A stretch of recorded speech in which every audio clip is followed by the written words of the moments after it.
So, Hare Krishna.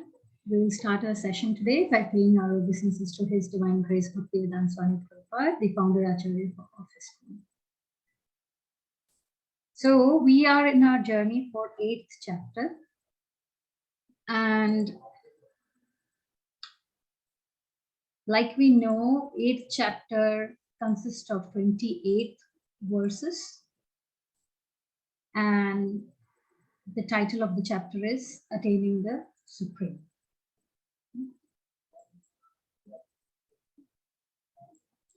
So in 8th chapter, so far we covered the first 4 sections, and we will be today covering the last 2 sections, which is material world versus spiritual world and supremacy of pure bhakti in attaining Krishna.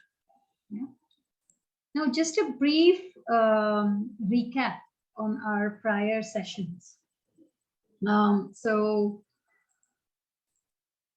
8.5. So this chapter, it started with Arjuna asking questions to Krishna, right? And then Krishna answers, those questions, all the questions, except the last question, which was about Prayana Kali, right? So Krishna answers all Arjuna's questions, which covered in verse number 3 and 4. Now, and the last question, Prayana Kali, Krishna is gonna take time for it, right? So he's gonna explain us throughout the chapter. Okay? Now, and the next verse, which started answering the Prayan Kali question was 5th verse, which was remembering Krishna at death, right? Now, in this verse, we saw a very direct, these verses, we saw a very direct move in, from Krishna, message from Krishna, that 8.5 verse is really important, right? It says that whoever at the end of the life quits, his body, remembering Krishna alone, will attain Krishna, right? It was the verse of Antakale chamameva smaram bhukta kalevan, right? Yaha prayati samadbhavam yati nasti atra samshaya, right? That was the verse. Now, when we see this, then what if, the question comes, what if we remember something else? Then what happens if you remember something else? Then Krishna says, whatever one remembers when leaving the body, that state he will attain without fail, right? Now, then further we see how if remembering is the thing which can take us back to Krishna, then, Krishna highlights that, we can remember him how? Through abhyasa, right? Through practice. Yeah. And he also mentions a higher consciousness, which we spoke again, in prior classes, that in this, in 8.7 verse, he says, think about me and do your duty, right? It is higher consciousness than what we learned in 3rd chapter, right? So keep Krishna as priority. That's the thing. And further, in the last session, we saw how ways of remembering Krishna, right? We saw different attributes, right? Where we can 9 different ways of remembering Krishna, which was, that he's the knower of everything. He's omniscient, right? He knows the past, present, future. He knows everything. He's the oldest. You can remember him as the supreme controller. He's the smallest as the super soul, maintainer. He's inconceivable, right? So there were different ways of remembering. And then we learned how. So this chapter basically gives us, that comparison, right? So we learned how the process of through, Yog Mishra Bhakti, versus pure Bhakti. So then we learned about, about Sat Chakra Yoga. So one who, at the time of death, Sat Chakra Yoga, we learned it is not easy, right? We have to place your focus and completely, fix your life air between the eyebrows and then remember Krishna, right?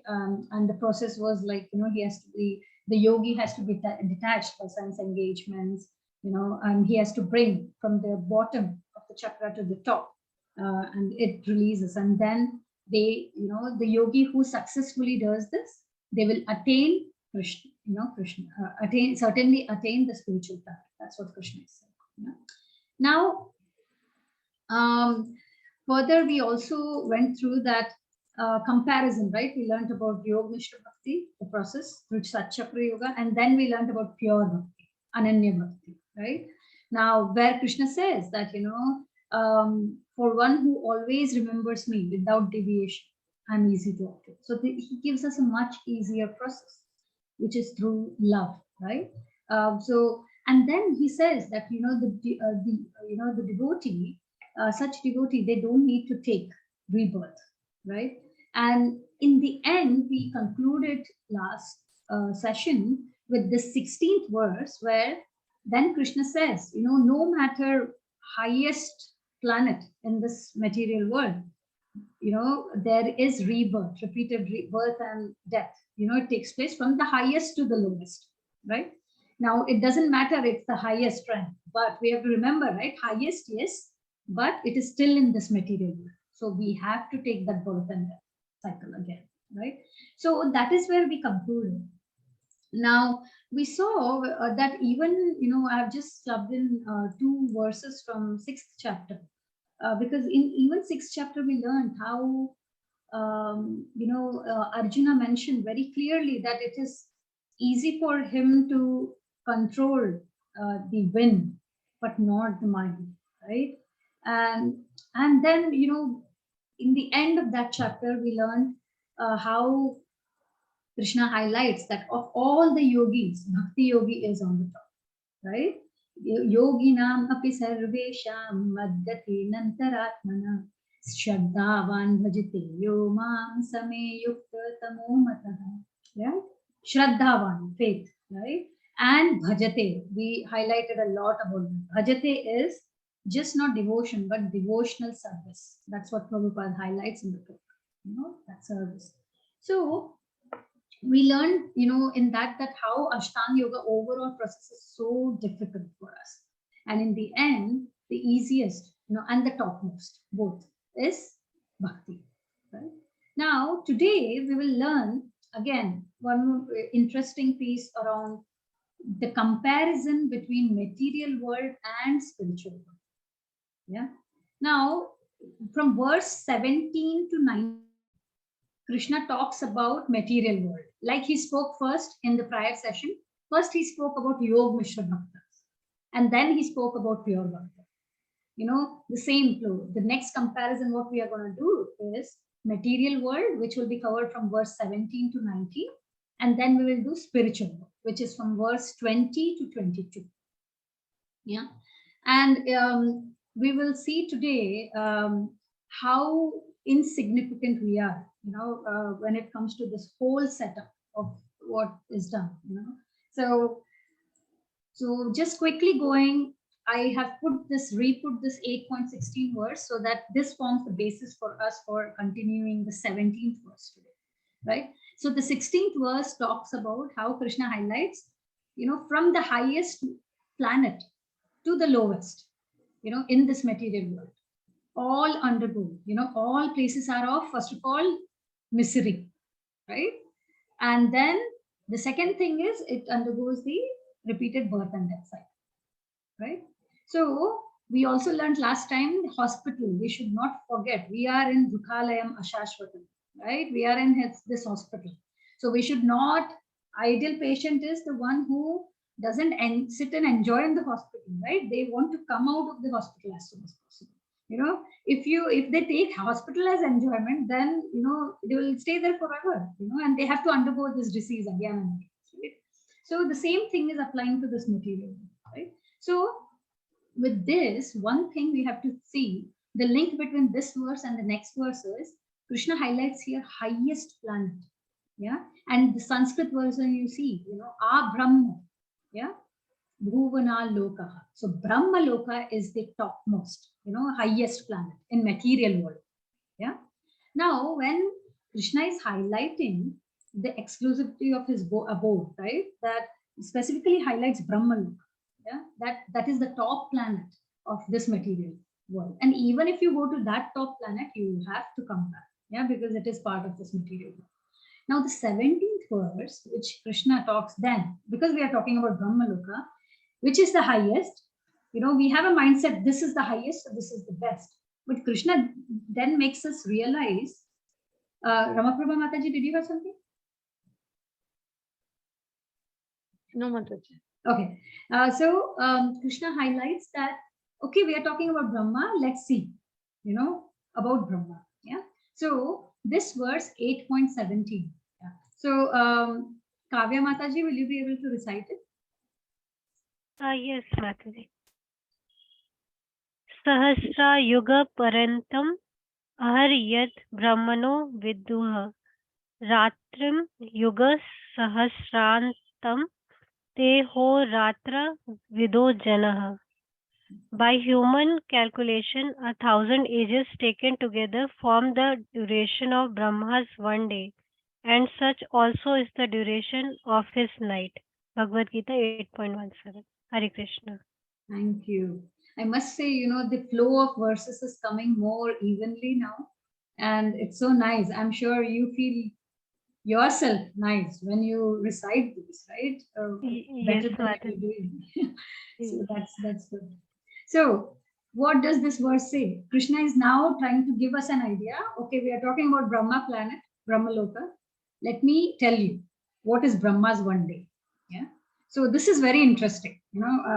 If you are a science student, sorry, maths. If you love maths, then you will see.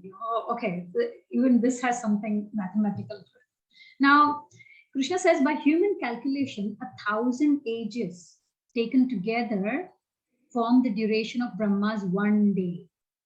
It is just the day, yeah, and the same duration is the night, yeah. So we'll go through in detail Brahma's overall tenure, So in this verse, the contrast is what that the last verse, Krishna is stating that Krishna is stating here actually that even though Brahma's age is huge, yeah, compared to us, but at the end of the day, it is mortal. Krishna is not saying it's immortal. Brahma's age is so and so. So that means there is a mortality. It has an end. Yeah. Why Krishna is saying this? Because Brahmaloka, in the prior verse we saw, it's the best place in this material world. And Brahma is the best knowledgeable person in this world, in this material world. Yeah. Even such best planet gets annihilated, has an end. It is temporary. So that is what Krishna is trying to say. Now we'll see this a bit further. So like you all might know, there are 4 yugas, right? Satyuga, Treta Yuga, Dwapar Yuga, Kali Yuga. Right? Now these 4 yugas, they complete. So one yuga is called as Divya Yuga. Yeah. One yuga means Satyuga, Treta Yuga, Dwapar Yuga, and Kali Yuga. This is one cycle of yuga. Yeah. So one cycle of yuga is called as Divya Yuga or Chatur Yuga. We say that also, right? Now, this one cycle, such 1,000 cycles comprises one day of Brahma. That's what is Krishna saying in prayers. Okay. And remember, it's just day. Same amount of time as night. Yeah. So this is Brahma's 12 hours. Brahma has 24 hours in a day. And in a year, he has 360 days. Okay. Now, 12-hour period of Brahma is 1,000 cycles of this Chaturyuga. Okay. So, and Brahma lives the 100 years. That's his age. Yeah. That's how much he lives. Yeah. He lives for 100 of such years. Okay. And then it is temporary, like Krishna is saying, the annihilation takes place. So, we will see that let me walk through this and then maybe. So, like I said, if we see this chart closely, Satyuga, Treta Yuga, Dwapar Yuga, Kali Yuga. Yeah, this one cycle is called as Divya Yuga. Okay. Now, there is something called as Manvantar also. Yeah. Now, Manvantar, you must have heard Manu, right? The first, you studied in the 4th chapter also, right? that Krishna gave the knowledge to sun god, Vivaswan gave it to, the cycle. And we saw how Manu was, right? So Manu is the first person, right? And each, yeah, so first we'll go back a step back. So Satyuga, Treta Yuga. So we have to know the duration. So Kali Yuga, the duration is 432,000 years. Now 2 times of that is Dwapar Yuga, 3 times of that is Treta Yuga, and 4 times of that is Satyuga. That is the duration. Okay. So it is like, so one Divya Yuga has, 4 cycles. One Kali Yuga, 432,000 years, times, 3 times of Dwapar, 2 times of Dwapar, 3 times of Treta, 4 times of Satya. So this whole thing is 10 times. Okay. So one Manvantar is 71 cycles of such Divya Yuga. And in one day of Brahma, there are 14 Manvantars. So 14 different Manus come. Okay. And one Manvantar, where one Manu rules, it is 71 Divya Yugas. Okay. Now, such Manvantars, yeah. So one Manvantar is 71 cycles of Divya Yuga, right? Now, such 14 Manvantars is day of Brahma. Okay. So now this is one day, right? Brahma lives for, he has in 1 year 360 days, and he lives for 100 years. So with all the calculation, where we'll end up, that the life of Brahma is 311 trillion years. That is his duration.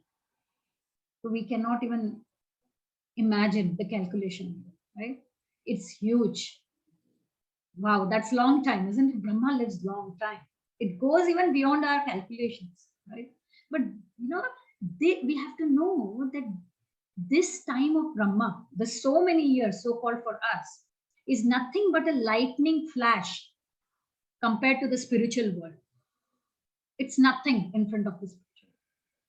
Yeah, because we, I don't know if you remember, we discussed this in one of the sessions, the process where, Mahavishnu from his pores breathes in and breathes out, and from his pores of the body comes innumerable, universes. In each universe, Mahavishnu, this whole thing is in actually Bhagavatam, very elaborating. Yeah, Srimad Bhagavatam in 3rd canto, it elaborately explains the whole cycle. So wherein Mahavishnu, in each universe, he will expand as Garbhodaksha Vishnu. Yeah, this Garbhodaksha Vishnu is the one who is lying in the Garbhodaka ocean. And from Garbhodaksha Vishnu's navel, the lotus stem, sprouts up. And from that lotus stem comes Brahma. Okay. And Brahma is then, then does the secondary creation. Primary creation is done by Vishnu, but secondary creation is done by Brahma. Yeah. And then Brahma creates the 14 planetary systems, all these from lowest to highest. Yeah. So Brahma, meditates on the Lord, and then he gets the power, to create the secondary creation. Yeah. Now we have to understand, when we are talking about one day of Brahma having 4.32 billion years, which is in turn, so many Manvantaras, so many Divya Yugas, right? So one day of Brahma, we have to know that Krishna, in his original supreme, original form, comes only once. Yeah, only once. In one day of Brahma, Krishna comes only once in his original form. Rest time it's his incarnations. Okay, and in that yuga, in that cycle, when Krishna comes in his original form, you know, Chaitanya Mahaprabhu comes in the same, cycle. Yeah. And we will, so it is, and this we should consider ourselves lucky that 5,000 years back Krishna appeared. So this is that, yuga, the cycle where in one day of Brahma, Krishna comes only once in so many billions of years. And we are fortunate that we are now, in that cycle where Krishna appeared and Chaitanya Mahaprabhu, like we studied, appeared 500 years ago, right? So one thing is, when they appear, what happens is Dwapar Yuga comes third in the cycle and Treta comes second. Whereas when you see the name actually, Satyuga is the first. So second should be actually Dwapar, 2. Third is Treta and then is Kaliyuga. That is actually the, standard cycle. But when Krishna and Chaitanya Mahaprabhu comes, that particular cycle, Treta comes before Dwapar. Okay, so Dwapar Yuga, Krishna appears in that cycle. Okay, so it's more, I think, rather than going more into detail, we have to just understand, when we see this chart, as it's so huge. Just Brahma's life, we find it so huge, right? And what happens, for just your basic information, is that you see here, at the end of a kalpa, there is a partial devastation. In the right side corner, you will see, once the day of Brahma is done, yeah, during partial, there's a partial devastation which happens because Brahma is entering his night. And when that happens, what happens is, when we say partial devastation, all the, planets, material planets, they are devastated, except the Brahmaloka, the topmost. Yeah. And everybody, including Brahma and all of us, we go into Garbhodaka Vishnu. And then Brahma rests there during the night time. And once it is again, approaching the daytime, then again the partial creation happens. Brahma comes out of the stem again, he creates again, and then, so that is partial devastation. Full devastation happens at the end of Brahma's life, which is after 100 years of Brahma.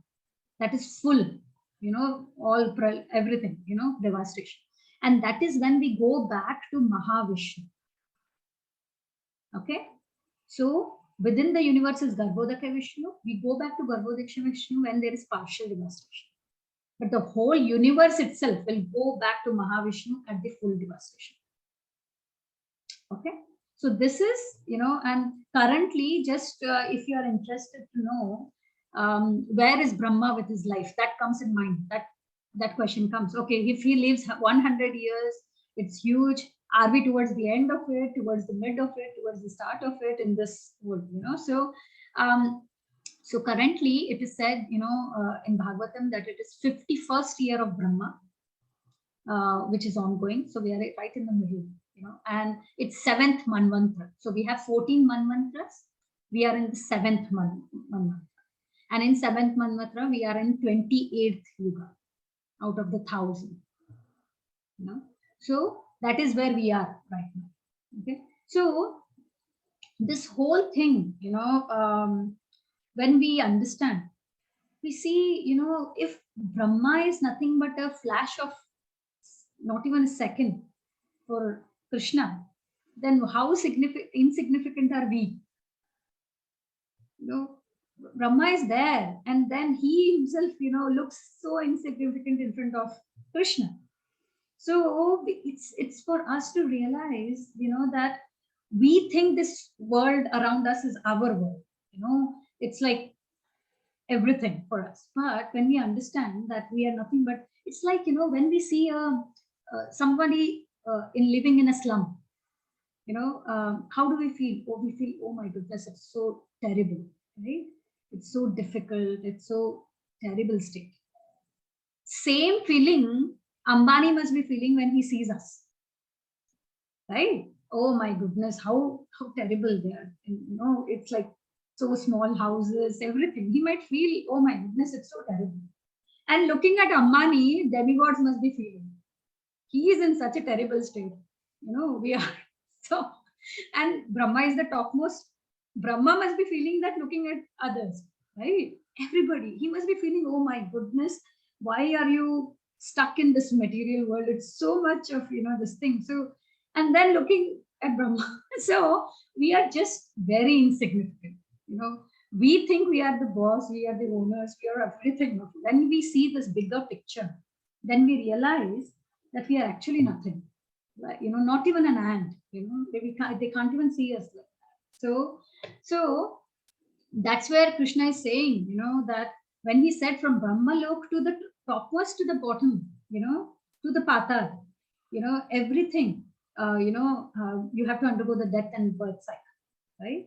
So we think Brahmalok is that's what Krishna is saying. Baba, Brahmalok is like, this is Brahma's life. He also has an end. So don't think it's as immortal, right? So it is for us to open our eyes, basically. Okay. So any questions so far?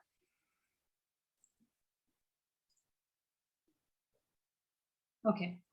I know some of you joined just a few minutes back. If you lose the track, please let me know. We can have a separate catch up. Because this, if we, or you can hear the. I joined late. Sorry for issue. Sorry, Jyoti Manaji, can you be a bit louder? I was losing you.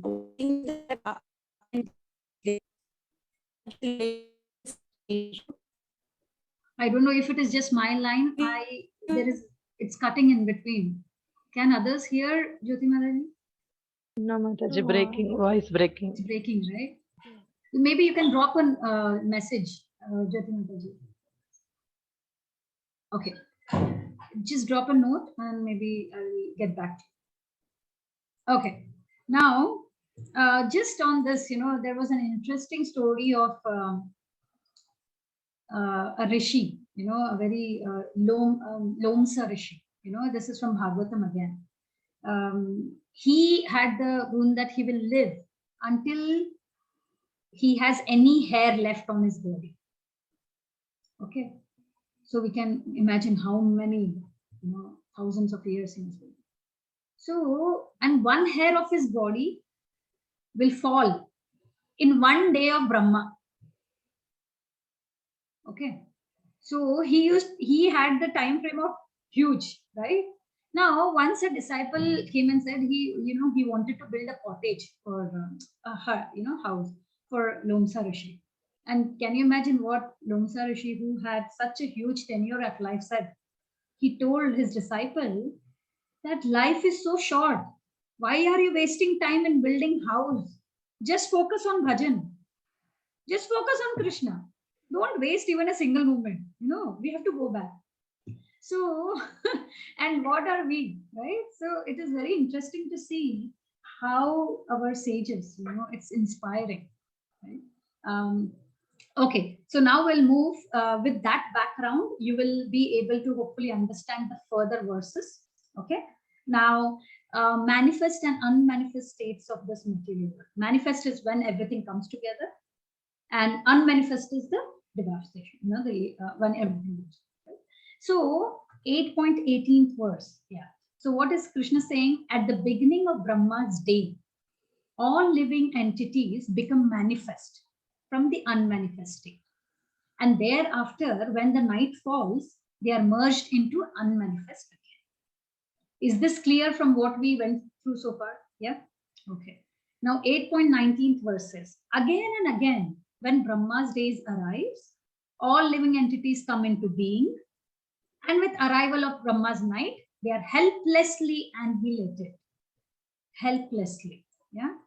This talks about partial devastation, right? Brahma's night. Right? Now, emphasis here is what? That everything, we are helplessly annihilated in the end. Everything is temporary. Nothing is in our control, which we think. We helplessly get annihilated in the end. Yeah. So we have to focus on our importance of something which is permanent, which is for eternal. Right? and then perform devotion to Krishna, which is now, Krishna highlights in next verse, that these are the verses 17 to 19 which spoke about material world. Now, after giving such a picture, shaking us a bit, Krishna now introduces his spiritual abode for us, right? So he will talk about his world. Now, eternal spiritual world, the abode of Krishna, right? 20th verse. What is Krishna saying? Yet there is another unmanifest nature, which is eternal and is transcendental to this manifested and unmanifested matter. Matter. Yeah, he's using the word matter for material. It is supreme and it is never annihilated, never annihilated. Yeah, never devastated. When all in this world is annihilated, that part remains as it is. So the spiritual world is not affected by anything. It will remain as it is. Yeah. So this is Krishna's abode, which doesn't undergo this whole cycle of manifestation, unmanifestation. It is never annihilated. Yeah. It remains as it is. Now, 21st verse. That which the Vedantists describe as unmanifest and infallible. Yeah. That which is known as supreme destination. That place from which, having attained it, one never returns. That is my supreme abode. Yeah. So very clear. I don't know how much more clear it can be, right? From Krishna. So Krishna's abode, this is from, our scripture, Bhagavad Gita. And we see in Bhagavatam also, next verse, yeah, we have taken a verse from Bhagavatam, just not Bhagavatam, I think Brahma Samhita, yeah, which shows us an idea as how Krishna's world is. Yeah. So seeing Krishna's abode, we find ourselves really foolish to be trying and wanting to live in this material world, right? This gives us an understanding. Bhagavad Gita gives brief description about this eternal abode, but Brahmaji in Brahma Samhita, he gives a detailed description, and one of the words, of course, like I said, is in next slide. But, in this, again, there should be no confusion. Krishna is saying, Tad Dhama Paramam Mama in 21st verse, last line. Again, it is Mama, Tad Dhama, that abode. The supreme abode, Paramam, is Mama. So people who think that God is a light, impersonal form. There are many verses where Krishna, we have seen before also, he uses my word, Mam, Mama. It's a person. It's not impersonal. Yeah. So we have to be very clear with that. Okay. Now this is the verse from Brahma Samhita. Ramaprabha Mataji, would you like to try? Yes, Mataji. Krishna's abode, Ananda Chinmaya Rasha Pratibhavitabhis Tabir Ya Eva Nija Rupataya Kalabhihi Goloka Eva Nivashati Akilatma Bhuto Govindam Adipurusham Tamaham Bhajami. I worship Govinda, the primeval Lord, residing in his own realm, Goloka, with Radha resembling his own spiritual figure, the embodiment of the ecstatic potency possessed of the 64 artistic activities in the company of her confidentes Sakis, embodiments of the extensions of her bodily form, permeated and vitalized by his ever blissful spiritual rasa. Brahma Samhita 5.37. Yeah, thank you. This verse is very beautiful. It clearly mentions, Brahmaji says that he's residing in his own realm, Goloka, right? We saw last time the whole map of spiritual world, material world, and Goloka is the topmost where Krishna resides with Radharani. Yeah? It describes about Golok Vrindavan, right? And it states Ananda Chinmaya Rasa. It's full of bliss, full of Ananda. Yeah. So with no birth and death. See, in this material world, what are the four things? Birth, death, old age, disease. Right? These are the things. Just imagine if we get a place where we don't have to undergo birth, don't have to undergo death, no old age, no disease. Just the thought of it gives us so much, ecstasy, right? It's so anand feeling, right? So we can imagine, where Krishna's, abode, where there is none of all of this. There are also, like I said, desire trees. You go to the tree and you desire anything, you are going to get it, right? There is and there is a description, yeah, there's Surbi cow, right, which gives unlimited supply of our needs, right? Unlimited. So just that desire, the thing with these scriptures is that it's very beautiful and impactful, because see, the whole process, what we learn in Bhagavad Gita, it nails down, right? What does Jiva do? We learned that three triangle. Jiva, what does Jiva do? Desires. Desires, right? And then who is the other role? Who plays the other role? Krishna sanctions material Krishna nature, sanctions, and material Then nature, fulfills the desire. yes. So they execute for Krishna. So what is Jiva doing? What we learned, all we can do is we can desire, right? And when we go through these scriptures, that desire, it we can dovetail that desire into spiritual desire.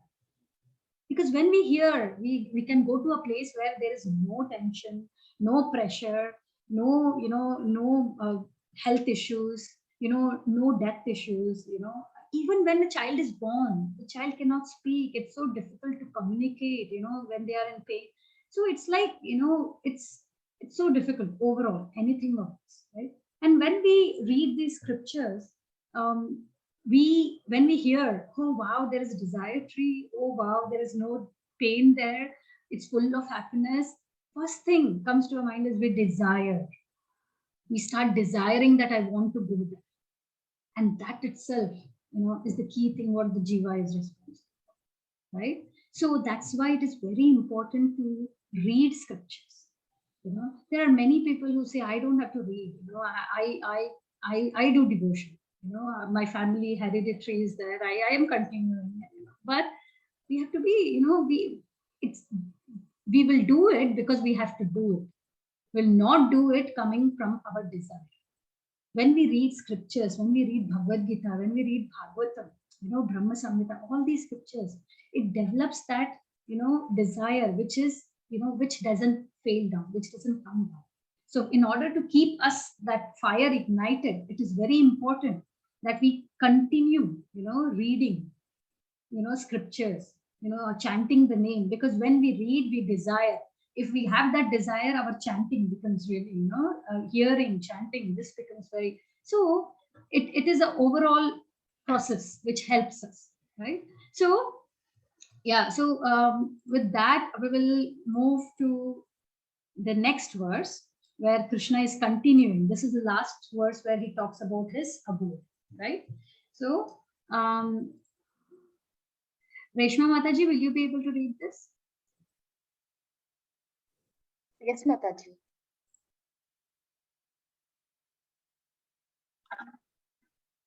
Krishna's abode attained by Ananya Bhaktas. Purusha sa paraha partha bhaktya labhyas tav ananya yayanti sthani bhutani ena sarvam idam tatam. The Supreme Personality of Godhead, who is greater than all, is attainable by unalloyed devotion. Although he is present in his abode, he is all pervading and everything is situated within him. Bhagavad Gita 8.22. Thank you, Mataji. Thank you. Now, see, when we heard about Krishna's abode, beautiful abode, what comes to our mind? The question comes to our mind that, okay, how should I go there? Right? So, like it's like we are going in a car, we see an ad in the street, right? And that ad attracts us. Okay, how should I get in there? How can I go there? Right? So the same thing, Krishna is giving that advertisement, very brief advertisement in Bhagavad Gita, that this is my abode, this is how, so we start, because we start contemplating that verse from Krishna will make us start contemplating. And there is no birth and death there, right? It is infallible. That is, it will never fall down. Right? Now, Krishna answers here for that only Ananya Bhakti, only pure bhaktas, can come there. And only pure bhaktas, why we are talking about, why we say association of pure devotees is very important. Because if we even associate with such pure bhaktas, they will hold the hand and they will take us there. He, in this verse again, he states again that he's all pervading, right? He says he's present, everything is situated in him and he's all pervading, right? He's all pervading means we use the term omnipresent. He's present everywhere. Yeah. How? As a super soul, right? You learn that. And then he says, contrast of that in a way, everything is situated within him. He is everywhere and everything is within him. How is this? When we say everything is situated within him, how? As Mahavishnu, right? Because we are all coming out from there. So everything in. And we see this example, right? Krishna appeared 5,000 years back. We know that pastime of Krishna, which is very famous, where he shows Yashoda Mata, the whole universes, not only one universe, universes in his mouth, right? So Krishna is himself here, right? He is here, but at the same time, everything was in him, right? It's a great example for us to remember that we are present within him. And in Bhagavatam, we'll learn how, even mountains, hills, they are compared to Krishna's hands, veins are compared, rivers are his veins. So there are different comparisons, eyes are sun and moon, something like that. So we'll see. So everything is situated within him. We should know. Yeah. So having described his abode now, so we learned about what material world abode is, spiritual abode. Now, having described about his own abode, Krishna will now describe the process of attaining to that abode. Yeah, we know the qualification that pure bhaktas only will be. Now, what is the process of attaining that abode? He is going to cover that in our last section. Yeah, so this is supremacy of pure bhakti in attaining Krishna. Right now, see what is happening here is after knowing material world and spiritual world, right? Krishna will now actually explain us that different times of death, because this chapter talks about death, right? And that is main focus, that time. So now Krishna is highlighting with all the comparisons we did, spiritual and material, the process of obtaining material, the world, abode, everything. Now Krishna tells us about different times of death. There are also different times of death. Yeah. Now, see, different times of death, right? Now, maybe Trupti Mataji, will you be able to read this? Yes, Mataji. Thank you. Hare Krishna. Different times of death. O best of the Bharatas, I shall now explain to you the different times at which, passing away from this world, the yogi does or does not come back. Bhagavad Gita 8.23. Annoyed devotees do not care when they leave their bodies or by what method. Karma Yoga, Jnana Yoga, and Hatha Yoga must leave the body at a suitable time. Thank you, Hare Krishna. Thank you. So, what do you mean by unalloyed devotees? Unalloyed means they are not alloyed to material. They are totally surrendered to Krishna. Yeah, they do not care when they leave the world. By what method they leave the world. Because why? Because they are surrendered to Krishna. They leave everything on Krishna, in Krishna's hand. Yeah, and so that's why, because they don't have that pressure, they are fully dependent. They will easily and happily go back to God. But those who are unalloyed, yeah, who depend, instead on such methods like karma yoga, jnana yoga, hatha yoga, um, all these, they must live at a suitable time, yeah, in order to be sure whether they will be returning to the world of birth and death or to the spiritual world. Now we are talking about a yogi here, right? A yogi is perfect. If the yogi is perfect, he can select the time. They have the power to even select the time and situation for leaving this material world, but if he's not perfect, then it depends on what time they leave the body. Time factor is a huge thing, yeah? and that's why Krishna explains here. So see, we will just give couple of examples how relevancy is important, like we have different time points, but relevancy, right? Is it really appropriate for me? We have to think that, right? Now what we see here, two different kind of maps, right? World view is like this map, right? Now there are different kind of maps: political map, we have thematic map, we have physical map. So political map, gives us more detail on this in the same place, how to go from one place to another. Physical map is the first one, where you just have an idea that how much of it is land, river, and all of that. Now all the maps are correct. You cannot say that some specific map is not right, right? But based on our need, only one is appropriate. Okay. Now, if I want to go from, say, I'm in Hyderabad. If I want to go from my place to, say, another place, I put it in GPS, right? Now, what if it shows me the first kind of map? It's not that it's wrong. It's not wrong, but it's not appropriate for me at that moment to reach the destination, right? So it's more on being appropriate for me at that time point, right? Similarly, why we are giving this example is Vedas, they have many maps, many ways, yeah, to go to Krishna, right? But all are correct. We have to know, not like if we see an Ashtanga yogi path, Jnana yoga path. But for Kali Yuga, not all are appropriate. We have to correctly understand which is appropriate for us, right? And same way, say human system, right?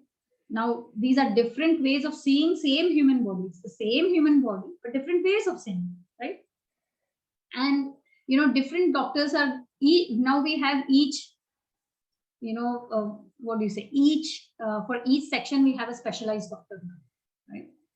For an orthopedic, for example, the skeletal system is the first here, right? For him, that will be more relevant, appropriate, rather than a nervous system, human body, right? So it is the same human body, but depending on what the focus is, the study they do, right? So if we just look at them separately without having that knowledge, everything might look so different. We don't see it connected, but if we have the understanding that we are talking about the same thing, depending on our focus, we will choose that path. Yeah. Now, same way, our body actually, we learned about Satchakra Yoga, right? Now it is all talking about different energy fields. We know, right, that that there are different vibrations, which are filled in this whole universe. Not only around our body, but in this whole universe. There are like sound vibration, electromagnetic vibration, different vibrations, right? So now what's the purpose of a yoga? The purpose of yoga is to channelize these energy fields, and that's why when they are able to channelize a perfect yogi, they're able to control, these and they are able to control the time point of leaving their body. By lifting by controlling all this, by understanding this, they can lift their life air from the bottom to the top. So that's how a yogi, is. Now, same thing for us bhakti yogis, when we see, when we talk about vibrations, when we go to a temple, how do you feel? you have an aura, different aura, right? You feel a kind of effect on yourself, you know. And similarly, when you meet a advanced devotee, you know, you feel that calmness, you feel that nice, you know, feeling overall, right? So that peacefulness, that energy, you know. So this peace, you know, it is because we get that spiritual vibration from the deity of the temple, or from meeting an advanced devotee, or chanting, or the bhajans which are going on in the temple. You know, all these create the spiritual setting for us, right? So now just coming on the 2 time points of death now. Yeah. So these are from shloka 24 to 26. It talks about 2 ways of leaving the body, the time points, right? One is the path of light, one is the path of darkness. Now, in the path of light, at an auspicious moment in light and fire, by the influence of sun god or fire god, during the day in Shukla Paksh, fortnight of waxing moon, in Uttarayana, 6 months when the sun travels to north. That's what Krishna is saying. At this time point, you know, in this way, if we leave the body, you know, the candidates who leave such time points, you know, looking at, so Gyanis and Yogis, if they leave their body in such auspicious moment, yeah, they attain Brahmajyoti. Okay. Now, path of darkness, in darkness during smoke in Krishna Paksh, yeah, fortnight of waning moon in Dakshinayan, 6 months when sun travels to south.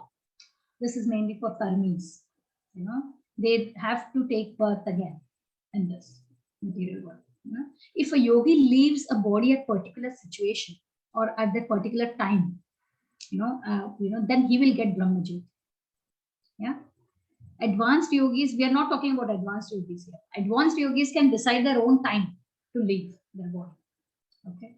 But we are talking here. So the if yogis accidentally they leave during path of light, then that is their destination. For karmis, they have to come back, you know, to, you know, we know, to clear their account, whether good or bad, they have to come back. Okay. So these are the 2 time points which Krishna has given. And now when he talks about jnanis, yogis, you know, karmis, what will he talk about? Bhaktas. You know? So naite shati patha janani yogi mukhyati kaschana tasmat sarveshu kaleshu yoga yukto bhavarjuna.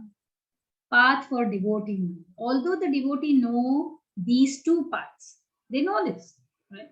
They are never bewildered. Therefore, be always fixed in devotion. That's what Krishna is telling us. Devotee should be firmly established in Krishna consciousness and chant Hare Krishna. Yeah. He should know that, you know, there should be no concern around these 2 paths. The best way is surrender to Krishna. We will not be worried, you know, because any activity we do during the day, if we have that Krishna consciousness, right, then we will be dovetailed to Krishna. That makes our, you know, see, we have to do our best and leave the rest to Krishna, right? So we have to first focus on what we can do, right? The word here, yoga yukta, again Krishna is using, you know, yoga yukta, you know, one who is firm in his yoga, constantly engaged. Tasmat sarveshu kaleshu. Therefore, tasmat is therefore, sarveshu, all the time, kaleshu, all. Yeah. So, Krishna, if we have that, then we don't need to worry. Krishna will take care of the rest. Krishna will take care of us. Yeah. So, we don't need to worry, how will I die? You know, that fear. You know, fear is the key thing, right? Many people go to Krishna because of that fear. So no need to worry how I'll die, you know. And there are some people, what if I don't remember Krishna? What if I'm not around devotees? You know, don't worry, you know, you do your best. Krishna, you know, with if just by his glance he can create so many innumerable number of universes. You know, it's nothing for him to make sure that, you know, you leave the body in such a way that you can go back if you deserve, right? So it's nothing for him. Now, this is the last verse of the chapter. Now, the supreme position of Bhakti Yoga. So, Jyoti Mataji, do you want to try this verse?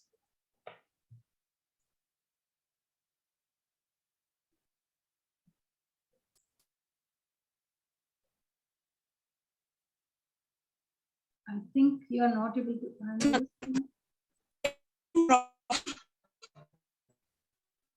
Can you hear me? Just now.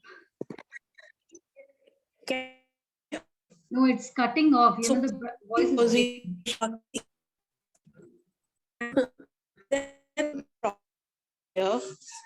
So it's like the supreme position of Bhakti Yogi. Now my voice is clear? Yes, now it's better. Thank you. Yeah. Okay. With I need to read the Sanskrit version. Yeah, if you can, yeah. Okay. Vedeshu yojeneshu tapashu kaiva daneshu yat punya phalam pradishatam yateti tat sarvam idam vidityava yogi pranam satanama upati kadyam.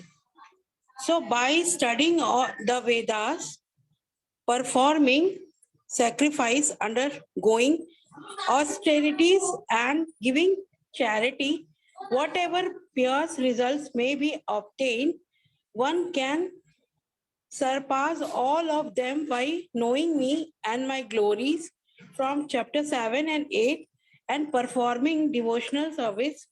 Such a devotee attain the supreme eternal abode. So a person who accepts the path of devotional service is not benefit of the result derived from studying the Vedas, performing sacrifices, undergoing austerities, giving charity, or pursuing philosophical and fruitive activities. Simply by performing devotional service, he attains all these and at the end of reaches the supreme eternal abode. Hare Krishna Mataji. Thank you. So he's now giving us the supreme position of a bhakti yogi, right? We learned a lot about, yoga mishra bhakti in this chapter, right? And the comparisons, right? So now in the end, Krishna is concluding what is the position of a bhakti yogi. Right? Now, Vedeshu, Yagneshu, Tapashu, Chaiva. Yeah? Now, by studying Vedas, performing sacrifices, austerities, giving charities, yes, pious result may be obtained. One may perform all this, study Vedas, perform sacrifices, do charity, perform austerities, you know. But whatever pious result one may obtain by doing several such things, what Krishna is saying here is just got by bhakti. Just one stroke method. That's what Krishna is saying here. One can surpass all of them by knowing me and my glories and performing devotional service. So, such a person goes back to him. So, we keep saying bhakti is a one stroke method, right? Now, Krishna mentioned that many times. But here he's saying that he's giving a comparison that, they doing all these, the punya or the not, the outcome, what you get by doing all this. Everything is part of bhakti only. It's a one-stroke method which can surpass all of this. Of course, part of doing bhakti, part of doing our whole process of bhakti, we perform all these things, right? We perform charity, we perform austerity, like we perform Ekadashi and all of, and then we read, right, scriptures. All of this are there, but it is a part of doing bhakti itself. But we don't do exclusively something like only reading Vedas, only reading scriptures like Dhyan yogis do, only doing, austerities like Ashtanga yogis do, right? It's not just one focus, right? So we do all of that, but we don't do anything exclusive. So bhakti includes all of these, but in right amounts, right amount of our bits. Hence, it is called as a one-stop shop. Just one place where you will get everything, which comprises of everything. That's why Krishna says, that is the supreme position. Bhakti yogi is the supreme position, right? So at the end, what is Krishna concluding? That we can attain him again by just doing bhakti. Because bhakti is like, for example, how it can compare here is, if you have a 100 rupee note, 100 rupee, having a 100 rupee note will be like you also have 1 rupee in that, 10 rupee in that, 50 rupees in that, right? It's just not having 1 rupee only or 10 rupee only. That 100 rupee in itself will have all these components. That's how bhakti is. That's what we are saying. Krishna is saying. So, so with that, we come to the end of 8th chapter, and I will